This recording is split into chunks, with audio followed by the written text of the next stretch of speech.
Where they gonna throw it? We're gonna run the ball and turn it. This is a good quote from Marcus. Bryson said he thinks the offensive line is going to be better. Oh yes. And Mac has said that every time we talk to him. Yes. Now that you've had, I know it's only 2 days here, but you had an off season in spring. Why are you guys going to be better than a year ago? Honestly, like I feel like this group is younger. You know, I feel like from Howard, Big Trey, Malik, they're actually getting a shot this year. So I feel like with that, like they're trying to actually be motivated. We're motivated this year, and we want to, be great. And we feel like we are the heart and soul of the team, offense. So without us bringing that energy and having that intent and being motivated, we won't be anything. So you guys have parts that have come from all over. You last year from Coastal, you got Austin coming in from Georgia, you got North Texas, Georgia Tech, and now you got a guy from the D3. Yeah. How have you been able to develop chemistry with so many guys coming from other places? Honestly, we get work in Saturdays. Within our program, like during the week, we work out, train together, we talk together, eat food together, hang out together. We just been, tight-knit, hanging out as an offensive line, as one. We just been trying to get to know each other. With Zach Greenberg from D3, like with him, it's been great having him. Great with Austin, Howard from North Texas. All of us have been just trying to lock in, and be brothers. Last question on that. Last year, you spoke openly about the chip that you had. Yeah. Do you kind of sense these other guys have chips too because they've taken different kind of paths together? Yeah, like we all have chips on our shoulders, and that's why I say that's how we that's where the energy comes from, and that's where we want to be great comes from. Like Big Trey, he's had some injuries earlier in his career. Howard, he came from North Texas, and he's trying to do his thing and play at a bigger school. Zach Greenberg, coming from D3, people doubt him. Austin coming from Georgia and moving to center, people are doubting him as well, but I feel like we have that chip on our shoulder. Everybody does, and we just want to be great, and we want to lead this offense. We want to put up big numbers. You can identify with the doubting. Have you had conversations with those guys about that? Because you've already been through it. I feel like everybody's talking the same. Like we want to take this offense to the next level. Really, I was talking with Marion last week, and he was saying one thing he did during the offseason where he would actually meet with you guys, the offensive line, to kind of, get a feel for your tendencies, things like that. Was that something that he had kind of initiated and, just kind of take us through that a little bit? Really, we all just, come together and talk because I say, it's a little different because with that spring, I'll just say last year we had an older offensive lineman, and during the spring, we got a feel of something, but now it's, it's actually time to we gotta actually go because it's 24 days away from the first game. So I feel like we just did that, just trying to get a feel and just trying to understand, what hole can you hit, where's the block going to be, when it's time to cut, stuff like that. We obviously know Marion is, the best. Yeah. The best. Yeah. The best. Okay, next question. Do you think Omarian's good? Do you think he's arrived? I think he's the best. He's the best in the country to me. Yeah. I was gonna say we know he's not the most talkative person, just generally speaking. Is he at all any more vocal since he's been out here? Oh yeah, definitely. Omarion, he's like a brother to me. He's joking. I know he doesn't joke in front of the camera, but he's actually a pretty good guy. He's cool as heck. He's a stand-up guy. He's a great guy.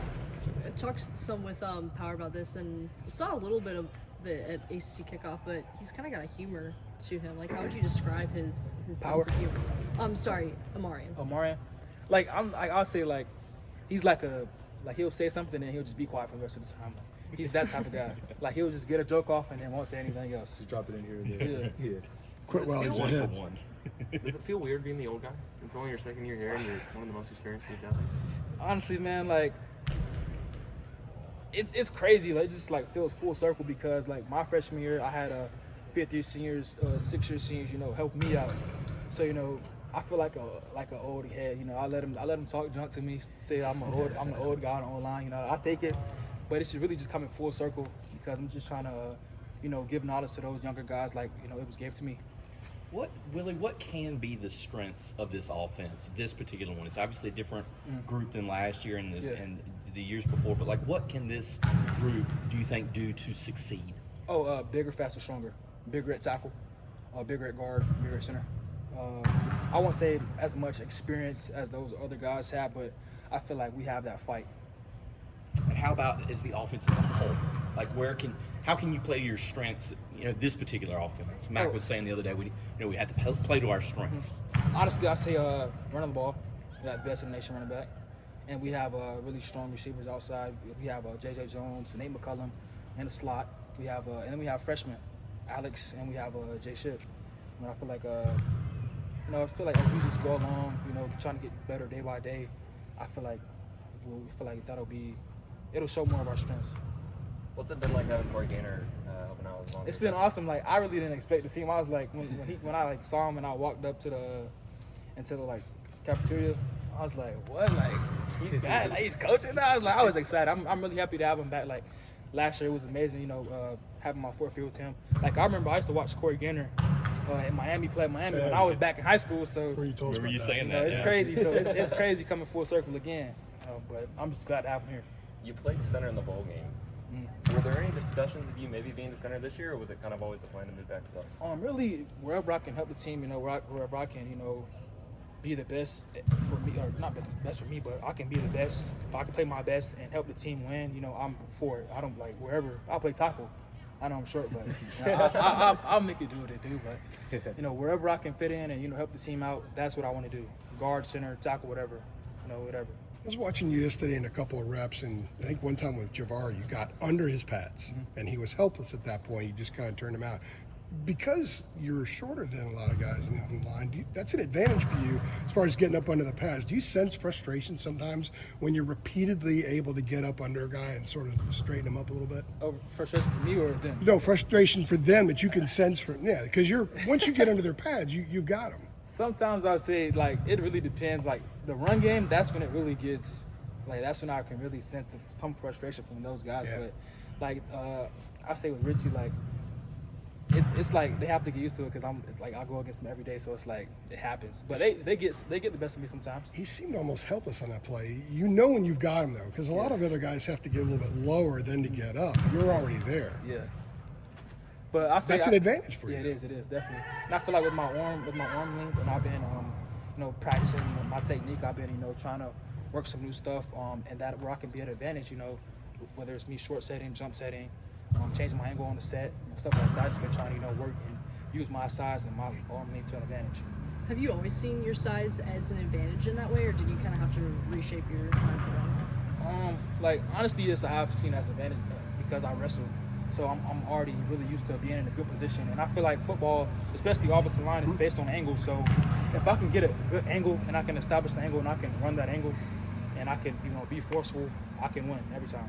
You'd have to think about maybe a little bit more technically than just relying on pure physicality. Oh, yes, definitely, because I'm already, smaller than the majority of the guys I face. So I have to, have that technique, in my bag to use. Yeah. Sacks have been just an issue for the program. I mean, before even you've been here, what have been some of the conversations around just that aspect of y'all's game specifically this offseason? Really just working on our technique. For example, like we've been Coach Clemens in here, but we've been working with our Coach Kyle Fuller. He's been helping us out a lot, with changing our angles of our set, giving us different drills, to try to perfect and get better so we won't give up that many sacks. What are some of those drills that you guys have been doing specifically? Really, like I could say, there's like a drill where we'll set on 3 different angles. For example, the guard and center will set to angle A, angle B, and the tackle will set to angle B, angle C. Just finding those different landmarks and trying to take away those angles for the defensive line. Willie, you're the last survivor. Yeah, man. Fuzzy is tapped out. Yeah, he caught a cramp. I'm like, You got to get on about hydration, man. Exactly. Come on, Uzzy. Were you just sitting down together? Yeah, like so random. It's so random. After Do you have a feel health wanna update talk, on Coach Clements? I'm not sure, but I know, he'll be back soon. Wishing him well. We love you, Coach Clements.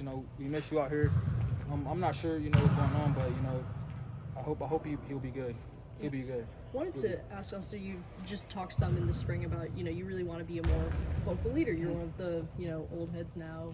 And is that something that you took upon yourself? Did somebody pass you that torch? Was it a meeting with the coach? Just how did that kind of come about? Yeah, it was really just I won't say who else was it on the offensive line, but some of the guys left, some of the guys graduated. It was it really wasn't really passed down. It was like, I have to do this. You know, I'm on the team still, and I want to, you know, win the ACC championship. So I'm trying to do whatever I can do, whether that's, you know, being a leader by example, being vocal, you know, helping out wherever I can. I just want to be that leader for those guys, younger guys, guys in my class, you know, so we can win that ACC championship and get to that level. Really, one other aspect, I guess, of the offense is kind of figuring itself out. Of course, you know, the quarterbacks and things like that. Can you kind of detail, you know, for yourself? Obviously, you know, haven't been, you know, Drake, which, you know, it was a constant last year. Yeah. Now you guys are kind of, you know, figuring it out a little bit. Just for you, you know, working with those quarterbacks, what's that dynamic been like? Honestly, it's a lot different. You know, every Connor's different, Max is different, Ja's different. They're all different quarterbacks. You know, they all have different cadences, and they all are, you know, fighting for a spot. So I really just say it's been different, you know, because Drake, it's you know, it's a hard shoe to fill when it's Drake, you know. But I feel like, you know, those guys are, you know, working hard, you know, putting extra work in. I see them throwing, coming out early, doing stuff with Coach Clyde. You know, I see those guys putting work in. I feel like they're putting themselves in a position to be that QB1. I know for you as well, like, you know, as a lineman, you know, on any particular play, I know you have your set assignments. Is there any, you know, tweaks you have to make, you know, as far as like tendencies to, you know, another quarterback being back there? Like, are those any small things you kind of have to adjust to? I won't really say there's anything I have to adjust to. I'll really say it's really the center, because he has to adjust to like whose cadence is, you know, being said. But I'll say for me, no, not really. You know, I'm just doing my job, you know, playing my role as I always do. How different, because there will be a different quarterback, whoever it is, how different do you think this offense will look when you guys get to Minnesota and Central and UNC Charlotte in those first games? Like, what do you think the differences or the similarities might be if you're just looking at it? I feel like with it depends on the quarterback. We might throw the ball more. Depending on the quarterback, we might run the ball more. I feel like that's the biggest thing for me. It seemed like you guys maybe were implementing, and the stuff we got to watch yesterday, a little bit more of like the tunnel screen stuff and the screens out to the boundary, I guess. Is that something maybe you've noticed as well, and how does that kind of alter, you know, the line? I say a little bit yes. I say yes, we have been doing that a little bit more, but I feel like that's our game. But our game is, you know, really running the ball and throwing the ball, you know, deep downfield, getting explosive plays. Who do you think is someone on the offense this season that might surprise some people?